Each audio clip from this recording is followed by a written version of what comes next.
మనకి పెట్టుబడుల పరంగా జనం దేని మీద ఖర్చు పెడతారు, వాళ్ళకి వచ్చినటువంటి వాళ్ళ చేతిలో ఉన్న రూపాయలను అప్పు సొప్పు చేసి అంటే తాజాగా తేలుతున్నటువంటి లెక్క ఏంటయ్యా అంటే రియల్ ఎస్టేట్ మీదనే 50.7% మంది పెట్టుబడి పెడుతున్నారు. టోటల్గా భారతదేశంలో అప్పులు చేసైనా సరే కొంటున్న దాంట్లో భూములు ఎక్కువ ఉన్నాయి. $11.1 ట్రిలియన్ ఆస్తులు ఏ రూపంలో ఉన్నాయి అంటే 50.7% రియల్ ఎస్టేట్లో ఉన్నాయి.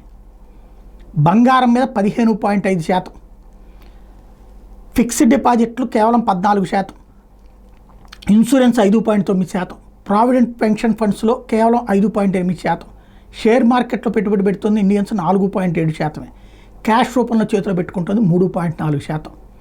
ఇది ఓవరాల్గా భారతీయులు ఇవాళ భూమి కొనిపడేస్తే కొన్నాళ్ళకి భూమి వాల్యూ పెరుగుతుంది, బంగారం వాళ్ళ కొనిపడేస్తే పెరుగుతుంది. బంగారం కంటే భూమి మీదనే పెట్టుబడి పెట్టే వాళ్ళే ఎక్కువ ఉన్నారు.